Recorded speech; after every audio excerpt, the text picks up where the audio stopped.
Okay, Bismillahirrahmanirrahim. Assalamualaikum warahmatullahi wabarakatuh. Selamat malam. Sebab video ni macam besok malam kita rakam. Jadi untuk video ni saya nak terangkan berkaitan basic titration curve. Ni saya bagi disclaimer, yang ni saya tak bagi tahu asal pengiraan. Untuk pengiraan kalau boleh tengok video lain berkaitan dengan saya buat berkaitan diprotic dengan strong base. Ini yang saya buat lah. Tapi ni saya just nak terangkan secara umum berkaitan titration curve sahaja. Alright. Jadi pertama sekali saya rasa saya kena bagi tahu lah. Jadi jenis titration yang korang ada belajar dekat peringkat degree analytical chem first ni. Okay. Sebab regeneration curve ni akan mempengaruhi apa curve yang terbentuk. Okay, jadi yang pertama ialah untuk case strong acid plus strong base. Okay, strong acid plus strong base.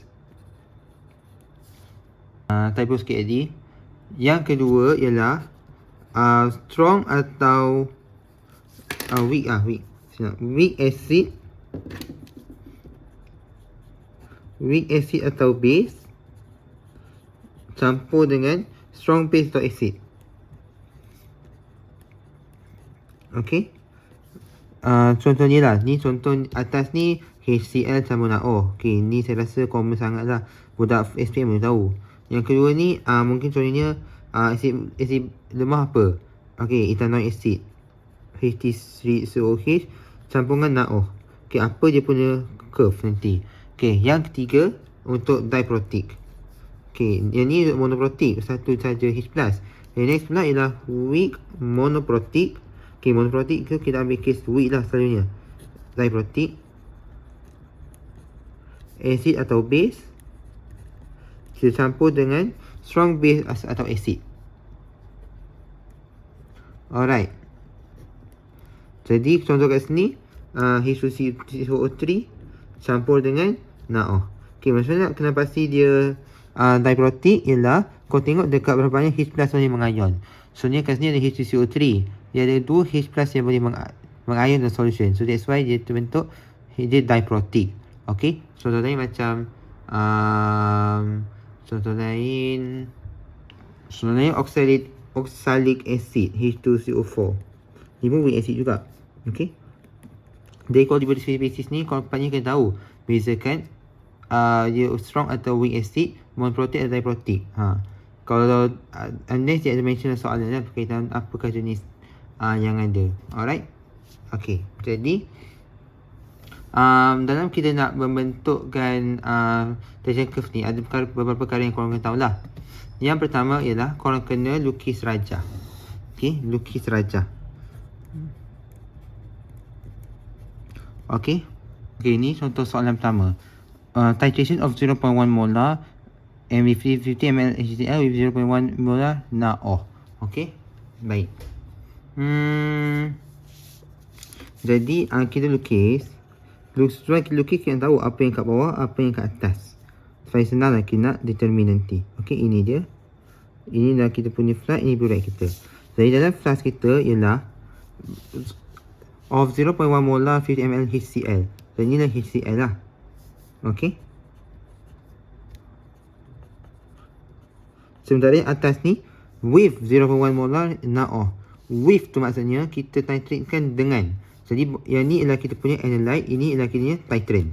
Titrant maknanya dalam unit kita lah. Alright, jadi inilah dia. 0.1 molar NaO. Okey. Jadi perkara penting yang korang kena tahu untuk titration, pH mana yang kita ukur? Atas ke bawah? Okey, kita ukur pH yang dekat bawah. Ukur pH ini. Sebab kalau kau buat eksperimen pH, ada kan kau buat polyprotic acid KUT101. Apa, kat mana kau ukur pH? Atas ke bawah? Mesti pH meter tu dia akan sambung masuk dalam sini kan. Lepas tu kau ukur pH dia. Jadi inilah dia. Ini punya konsep. Kau akan ukur yang dekat bawah dalam flask ni. Alright. Okay, jadi dah kita kira rajah, kita kena tentukan spesies. Kita kena tentukan spesies apa.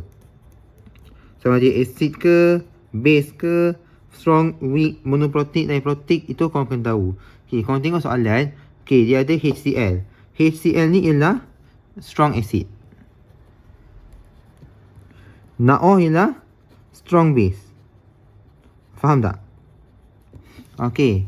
Jadi titration curve kita kena guna ialah strong acid plus strong base. Semudah itu. Okey, faham tak? Okey, jadi yang ketiga kita lukis circular titration curve. Okey, ni saya buat sketch ringkas lah supaya korang boleh senang nak cam. Okey, titration curve ni dia kena ukur pH over volume added. pH dengan volume of titrant. Okey, titrant kita dalam kes ni ialah NaO lah. NaO. Okey, tak masuk frame. Okey, jadi first kali korang kena tengok. Ni saya buat secara ringkas lah, tak melibatkan pengiraan sangat. Tapi ini saya buat secara kasar, tak melibatkan pengiraan supaya korang boleh tahu konsep. Tapi kadang-kadang ada soalan, dia buat macam ni. Calculate the pH at 0 ml, 10 ml, 25 ml, 30 ml of titrant. Ini korang kena ukur, korang kena kira pH 1 by 1 tu 0, 10, 25, 30. Dan lepas tu baru korang dapatkan pH yang bersepadan. Lepas tu baru korang boleh lakarkan graf. Okey, faham tak? Yang ni saya nak ajar untuk lakar graf je lah. Okey, jadi korang tengok kat sini. Apa yang kat dalam flash waktu sebelum kita masukkan HCl, betul tak? Okay, since HCl dia acidic ke? Okay, ingat, ni satu kosong. Jadi semakin atas ni semakin beralkali. Okay, pH semakin naik lah. Okay, so dia punya, since dia pH dia HCl, jadi dia punya ni makin rendah, dia kat di bawah. Faham tak? Okay, jadi seterusnya yang ni kita, jadi untuk strong acid strong base, bentuk dia adalah seperti ini. Okay, seperti ini. Dia akan naik pelan-pelan. Lepas tu naik cuma darjah, lepas tu dia akan settle down. Okay, macam ni. Sini dia akan naik, dia akan pelan-pelan naik. Lepas tu bila sampai satu pH tahap ni, dia akan naik secara mendadak. Lepas tu dia akan settle down. Okay, jadi inilah bentuk titration curve. Sebab kita campur apa? Sebab kita campur NaOH kan. Okay, biar saya terangkan setiap bahagian. Ni tu strong acid strong base tau. Ini ialah yang titik yang mana menaik secara mengejut ni ialah equivalence point kita. Okay, equivalence point ni apa? Maksudnya lah point apabila HCl campur NaOH dia completely react. Bila completely react maksudnya tak adalah HCl dengan NaOH dalam solution kita. Faham tak? Okay. Jadi dari cara situ kita tentukan equivalent volume kita lah. Equivalent volume yang mana kedua-duanya stoichiometri, bertindak secara stoichiometri, secara bersama. Alright, faham tak? Okay. Jadi bahagian dekat sini, ni before masukkan apa-apa dah. Okay, saya terang Ni dalam ni ialah HCl. Dalam kat sini adalah HCl. Jadi mungkin kita masukkan, jadi kat sini reaction yang berlaku ialah, saya lupa, kena buat reaction dulu. HCl campur NaOH, jadi NaCl campur H2O. Jadi semakin banyak kita masukkan NaOH makin banyak, sebab NaOH titrant kan. Kita masukkan NaOH, jadi HCl akan berkurang. Masukkan NaOH, HCl akan berkurang. NaOH bila NaOH tambah naik. Jadi dia akan neutralkan HCl yang ada. Neutralkan HCl akan berkurang. Jadi dia punya pH akan naik pelan-pelan. Tapi bila sampai equivalence point tu maksudnya HCl dengan NaOH dah tak ada. Dua-dua tak ada. Jadi dia akan ada NaCl dengan air je. Jadi dia akan naik secara mendadak lah. Maksudnya dah neutralkan. Okay, lepas dah NaCl, lepas dah equivalence point, kita masukkan lagi NaOH. Masuk. Tapi kalau tapi since HCl dah tak ada, kita masukkan NaOH, mesti yang dalam tu NaOH je kan. Okay, jadi since NaOH je yang ada, kita masukkan NaOH solution, naik pelan-pelan. Jadi sampai pH memang akan meningkat gila-gila sampai tahap basic. Ni basic sampai 14 lah. Okay, dan equivalence point untuk yang ni biasa terbentuk dekat 7. Okay, faham sebab dia neutral salt. Faham tak? Ni untuk ni basic punya untuk titration curve lah. Ni ni dekat sini ialah apa yang excess? Ni excess HCl sebab bila kita masukkan HCl dengan NaOH, sebab kita masukkan NaOH dan semua NaOH tu dah disertai HCl, dah lebih HCl. Kat sini pula excess NaOH. Sebab kita masukkan HCl semua dah lengkap tindak balas dah. So kita masukkan NaOH dan NaOH yang berlebih. So kita tukar pH guna apa? Sebenarnya kita tukar pH tiap bahagian ni. Okey, yang ni korang kira berapa pH excess, berapa H plus excess yang ada guna stoichio. Dan ni korang kira berapa OH minus excess guna stoichio. Faham tak? Okey, sekarang ni kita tengok curve yang ini, situasi yang ini. Okey, dia hampir sama macam tadi. Cuma kat bawah dia adalah NaOH, atasnya HCl. So, pH kita ukur dari bawah, pH yang ukur yang bawah kan. So, dia kes dia sama, itu strong base. Strong base sebagai ini light. Atas ni adalah strong acid kita. Okey. Jadi, macam mana menentukan titration curve kita? Alright. Alright. Kat bawah ni apa? NaOH kan? Kita simbol sikit lah. Bawah ni adalah NaOH. Jadi kalau NaOH ni kita tahu pH dia tinggi ke rendah? Ni pH, ni volume of nitrogen. Okey, kalau kat atas ni adalah pH, kalau bawah ni adalah NaOH, pH dia adalah tinggi. Okey. Jadi ini kita start dengan pH tinggi lah. Okey, jadi semakin kita masuk tadi, reaksi yang berlaku ialah HCl campur NaOH. Jadilah NaCl campur H2O. Okey, kita masukkan NaOH. Jadi dia akan makin berkurang dia pun. Jadi masukkan HCl. Bila masukkan HCl kita tambah, NaOH tu akan berkurang. Jadi makin berkurang NaOH, makin kurang pH kan. Dia akan menurun secara pelan-pelan. Sampai satu tahap di mana HCl semua dah tindak balas lengkap dengan NaOH. Maknanya HCl NaOH tak ada lah. Kita akan menurun gila-gila. Ni dah seperti equilibrium point kita. Lepas tu dah masukkan dah tindak balas lengkap tu, kita masukkan lagi H+. Bila masukkan lagi H+, dia akan lagi lah beraksid. Jadi kita akan settle down. Okay. Jadi metode sama macam tadi. Sama je. Cuma dia macam kalau untuk strong base dia start dari pH rendah. NaOH ni start dari pH tinggi. Alright. Macam ni lah. Okay. Ni equivalence point kita. Alright. Ni ialah excess. Jadi kat sini ialah excess OH minus. Sini lah excess H+. Faham tak? Apa kita start dari pH tinggi menuju pH rendah. Jadi inilah berbentuk untuk titration acid base, strong base. Okay, sama je tadi, cuma dia ubah situasi sahaja. Okay, yang ni kita buat untuk kes kedua. Jadi kat sini kita ada acetic acid dengan NaOH. Okay, jadi kalau tengok sini, bawah kita ialah acetic acid, atasnya ialah NaOH. Faham tak? Alright, jadi kita of course akan ukur pH yang dekat bawah. Faham Jadi dia akan start dari acid. Dan orang kena tentukan juga apa reaction berlaku. Ini reaction berlaku. Okay, ni.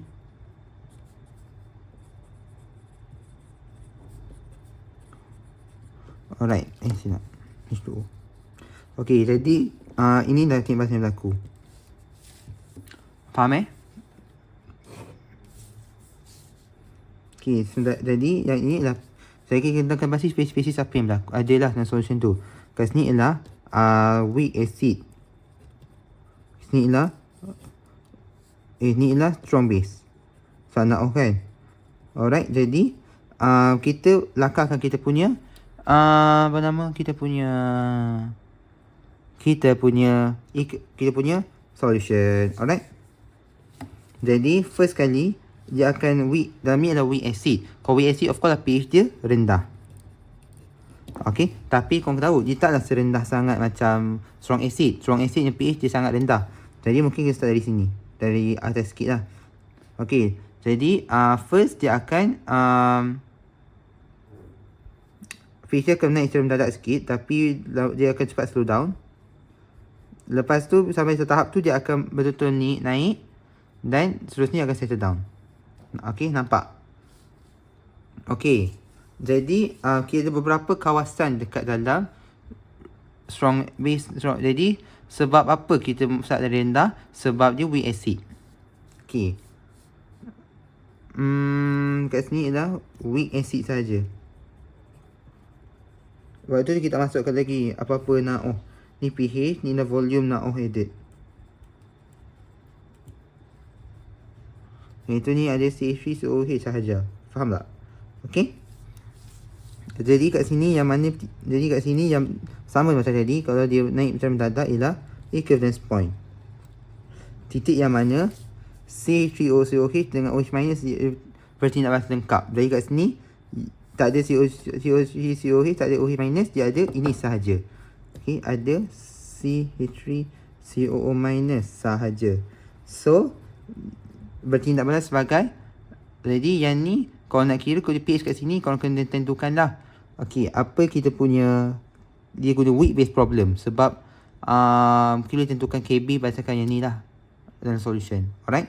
So untuk yang region ini kita panggil sebagai buffer region. Sebab apa? Okey, sebab kat sini okey, abaikan saya cancel dulu. Kat sini kita ada CH3COOH dan campurkan NaOH. Jadi kat sini CH3COOH tu OH ni excess dan akan hasilkan CH3CO minus, which is the conjugate base. Okay, tapi dia ada juga CH3COOH lagi yang tak reacted lagi. Jadi ada dua-dua conjugate base dengan conjugate base dengan acid. Jadi ni ada CH3COOH excess plus CH3CO minus yang terbentuk lah. Jadi since ada conjugate base dengan acid pair, kita tentukan bahawa dia buffer region dan tentukan pH menggunakan Henderson-Hasselbalch equation yang pH sama dengan pKa tambah log conjugate base campur conjugate over conjugate acid. Ini ialah apa yang korang kena buat lah. Okey, bila dah habis equivalent point, maksudnya dia akan atas ni, kat lebih ni dia akan mempunyai excess of OH minus ions. Sebab kita masukkan, bila kita ni dah habis terbentuk dah, ni dah habis lah sebab dah tidak balas dengan OH. Tapi kita masukkan lagi OH. Masuk dan dia akan hasilkan OH minus yang terlebih. Faham tak? Jadi sebab itu kalau kita pH kat sini, kita kena gunakan, kita kena ukur berapa banyak OH minus terbentuk dan kita masukkan terus dalam equation POH sama dengan negative log OH. Faham daripada pH ni korang kira lah pH berapa kan. Dia ada formula dia kan, yang pH sama dengan tambah pOH sama dengan 14. Alright. Dia memang ada CH3COOH minus yang ada. Sebab dia ni pun akan dia akan ada juga dengan OH minus excess tu. Tapi since yang ni adalah weak base, jadinya OH minus ni dia berikan sumbangan lebih besar terhadap basicity nak bandingkan dengan CH3CO minus. So that's why kalau kira pH kat sini, korang kira guna excess OH minus. Faham Okay, yang ni saya tunjukkan satu contoh kat internet, iaitu titration curve of strong acid with weak base. Dan kita tengok kat sini dia punya reaction kat sini adalah NH3 plus HCl. Jadi NH4Cl. Okay, jadi NH3 ni adalah weak base, sementara ini adalah strong acid. Okay, jadi of course tadi kita anggap dalam pembawah kita, titrant kita, flask kita bawahnya NH3 dan titrant kita adalah HCl. Jadi HCl dimasukkan dalam solution. Alright, jadi kita akan first mula dari pH tinggi lah, tapi tak berapa nak tinggi sangat, 14 sebab dia weak. Jadi kat sini dia akan menurun sebab kat tengah ni dia akan hasil buffer region NH3 dan NH4+. Okay, so that's why dia ada buffer kat sini. Jadi dimasukkan, lepas tu bila semua dia balas lengkap, dia akan membentukkan equivalence point dekat sini. Okay, sebab kat sini NH4+ je. Lepas tu bila kita tambah lagi, dia akan yang akan terlebih ialah HCl, H+. Jadi that's why kita masukkan HCl, dia akan menurun, lepas tu dia equivalence point kat sini, and then dia akan mendaftar balik. Alright, faham tak? Ini antara kes lagi satu lah yang ada. Sebab dia basic. Sebab dalam flash tu NH3 yang basic. So that's why pH dia tinggi.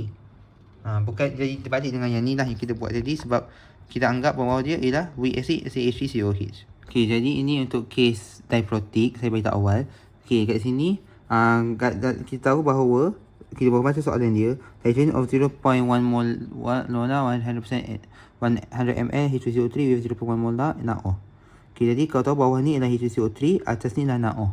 Jadi kita ukur pH yang bawah. Ukur pH bawah ya. Okay, kalau ukur pH bawah, of course kita akan start dengan pH yang rendah. pH yang rendah lah.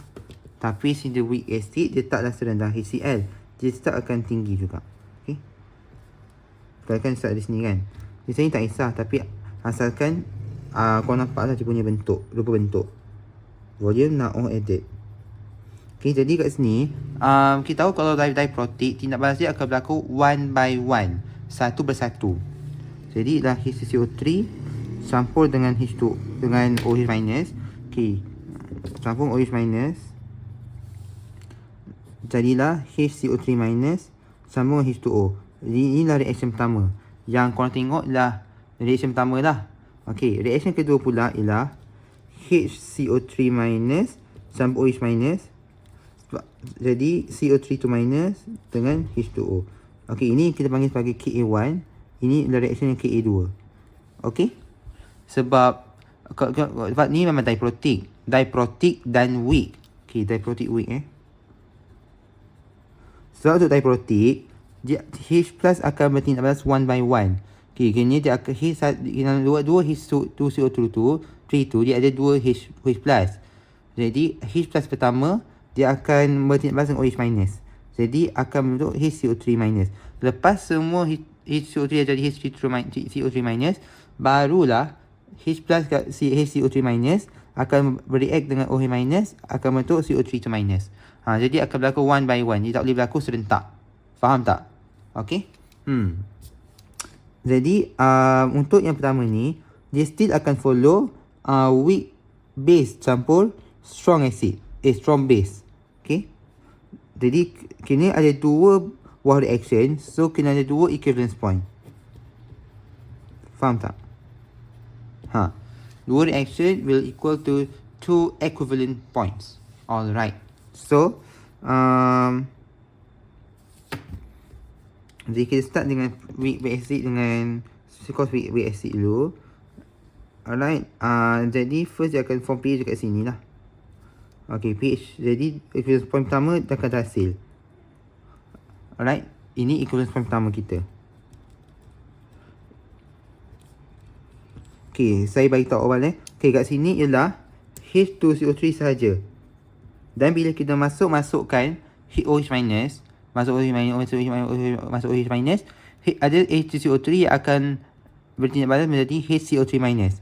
Jadi dan H2CO3 pun ada excess. Jadi kat sini ialah buffer region. Buffer region untuk apa? H2CO3 campur dengan CO3 to minus. HCO3 minus. Faham Okay, jadi ini kita kira guna, kalau nak kira pH kat sini guna Henderson-Hacker-Buck lah. pH dengan pKa campur log A minus over HA. Okay, ini untuk buffer region lah. Okay, lepas tu bila semua H2O3 dah bertindak balas dengan OH minus, dah lengkap, dia akan menghasilkan equivalent point. Kat equivalent point ni ada satu saja jenis spesies. Sebab ini dengan ini dah mengion. Dah bertindak balas lengkap. Jadi kat sini ada HCO3 minus sahaja. Okay, ini setiap spesies yang ada lah. Okay, faham tak? Sebab ini dan ini dah form jadi react, ada ini sahaja dekat dalam flask kita. Okay, itu untuk titration pertama. Next, dah siap titration pertama, kita akan proceed dengan titration kedua. Jadi dia akan kembali lagi kepada, dia akan mendata balik. Dia mendata balik untuk apa? Okay, data balik lepas tu naik balik. Dekat mendata tu balik, bila yang mendata balik tu, dia akan kat sini dia akan hasilkan buffer region juga. Buffer region of HCO3 minus. Okay, HCO3 minus tu kita tambah NaO, dia akan hasilkan CO3 minus, CO3 minus. Yang ni ada excess lagi. Jadi inilah buffer system terbentuk. HCO3 minus campur CO3 minus. Alright. Lepas tu, bila dah siap bertindak balas lengkap dua-dua ni, dia akan naik balik. Ini adalah equivalence point kedua kita, which is CO3 minus. Faham tak? Ni sebenarnya sepatutnya kena bawa sikit, tapi korang faham lah Bila equivalence point kedua, ini dengan ini dah bertindak balas lengkap. Okay, lepas dah set equivalence point kedua, baru yang ini titration curve dia akan mendata balik. Dan bila mendata balik tu maksudnya dia ada excess of OH minus. Faham Okay, ni saya kotakkan supaya korang nampak. Bila dia mendata balik ni, maksudnya dia atas ni dah excess OH minus. Faham tak? Jadi inilah berbentuk untuk titration curve. Titration curve yang berlaku kalau diprotic system. Dia akan ada dua equivalence point. Ni equivalence point pertama, bila reaction pertama selesai, dan reaction kedua. Okay, korang kena tahu satu konsep penting lah. Yang dari sini sampailah ke sini. Okay, sampai sini, pathway ni, ini rujuk pada titration pertama. Titration pertama yang sini lah, titration yang ini. Faham Okay, lepas start titration pertama ni, barulah boleh proceed pada titration ini. Okay, jadi reaction yang kat sini, yang selebihnya ni, ini merujuk pada titration kedua. Faham tak? Jadi lepas dah siap satu reaction untuk hasilkan HCO3 minus, barulah reaction kedua boleh proceed. Yang mana HCO3 minus campur NaOH, terbentuklah buffer region CO3 minus, jadilah CA32 minus. Faham tak? So inilah konsep yang korang kena tahu dalam titration curve. Alright. Dan macam nak kira pH dekat equivalence point. Kat equivalence point yang ni di special case sikit lah, sebab dekat sini dia antara dua buah HCO3 ni N43. So kita tak boleh nak kira guna strong acid punya problem. Ni kita kira guna H+ sama dengan, ada formula dia panjang. Mana tak formula ni? Okey. Ni. Ka1, Ka2, A minus campur K1, KW, Ka1 campur A minus. Okay, masukkan, jadi korang kira concentration H+ berapa daripada rumus ini. Sementara kalau untuk point ini, korang boleh kira saja guna weak base problem. Okay, maknanya korang cari dia punya KB, dan daripada KB korang cari OH minus punya concentration berapa. Barulah korang masukkan dalam pH, cari nilai pH. Okay, faham tak? Ini konsep untuk titration curve lah. Okay, yang ni contoh lagi satu lah, ni advance sikit. Ni untuk phosphoric acid. Dan kita phosphoric acid ni dia punya, phosphoric acid ni dia ada tiga, dia ada tiga, dia kombinasi H2PO4. Jadi H2PO4 maksudnya dia boleh ada tiga proton yang boleh bertindak dengan OH minus. So kau tengok sini, dia ada tiga jenis equivalence point. 1, 2, 3. Cuma biasa untuk H2PO4 punya third equivalence point, dia ada, cuma dia tak berapa nak jelas. Okay, jadi 1, 2, 3. Jadi ada tiga jenis buffer region juga. Yang pertama H2PO4 dan H2PO4. Yang kedua H2PO4 minus dan HPO4. Dan yang ketiga adalah HPO4 minus dengan PO4 minus. Okay, jadi konsep dia sama, tapi dia lebih kompleks untuk triprotic acid yang H3PO4. Alright, jadi itu sahaja penerangan saya ringkas saya. Ni lah, ni lagi jelas kot. Jadi kat sini semua H3PO4. Ni buffer region pertama, ini equivalent point pertama, H2PO4 saja. Lepas tu naik lagi ada buffer region H2PO4 yang HPO4 minus. Jadi kat sini HPO4 minus saja. Lepas tu bila campur lagi dia PO4 minus, lepas tu hujung dia baru PO4 minus, baru semua terbentuk. Okay, alright, jadi itu sahaja penerangan saya. Semoga bantu. Assalamualaikum.